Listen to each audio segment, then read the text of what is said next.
শেষ হয়নি তোমার সাজা? এই যে মোটামুটি কমপ্লিট হয়ে গেল।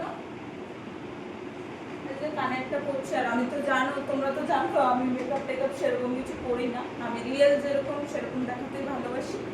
এই যে কিরকম লাগছে, এখন ভালো লাগবে না, এখন আমি ভালো সাজিও নি, কারণ হচ্ছে গিয়ে 2 দিন ট্রেন জার্নি করতে হবে, প্লাস আজকে তো এটা এক্সট্রা। তো যাই হোক, সেরকম সাজগুজ করে নিই, চুলটা একটু বাঁধলাম সিম্পল। এবার আমি জুতোটা পরবো, আর তোমরা তো দেখলেই ট্রলিও রেডি হয়ে গেছে, তো জামা কাপড় গোছানো হয়ে গেছে সব কিছু।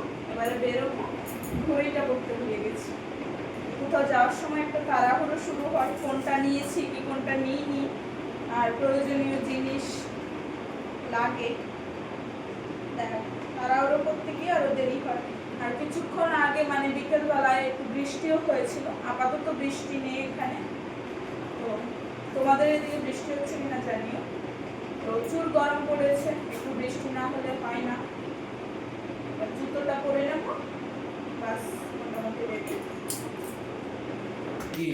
কি হলো? হ্যাঁ, ওর জন্যই তো বললাম এই জুতোটা পরো, এটার সাথে এটা ম্যাচ করবে।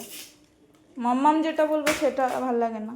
এই যে জুতোটা নতুন নিয়ে এলাম যাবো বলে, তো এই জুতোগুলো মানে সব কিছুর সাথে পরা যায়, এটা হচ্ছে সুবিধা। এই যে ভালো লাগছে কিনা জানি না, এটাই পরে নাও। রেডি? হ্যাঁ। ঠিক আছে।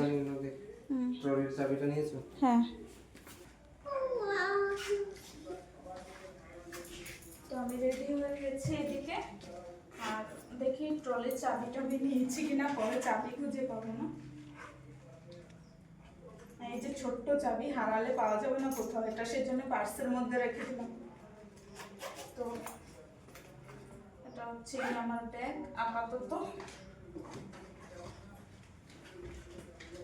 জানি না ভালো লাগছে কিনা, তো হালকা একটু জল খেয়ে নিই।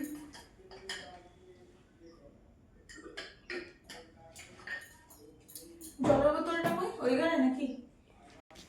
চলো, ব্যাগ নেওয়া হয়ে গেছে। হ্যাঁ, লাইট বন্ধ করে দেবো তো,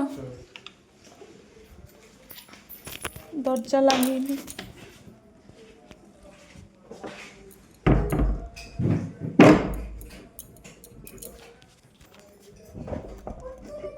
এটা লাগছে না কেন রে?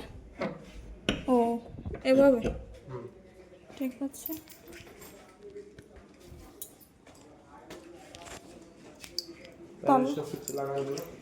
বন্ধ আছে।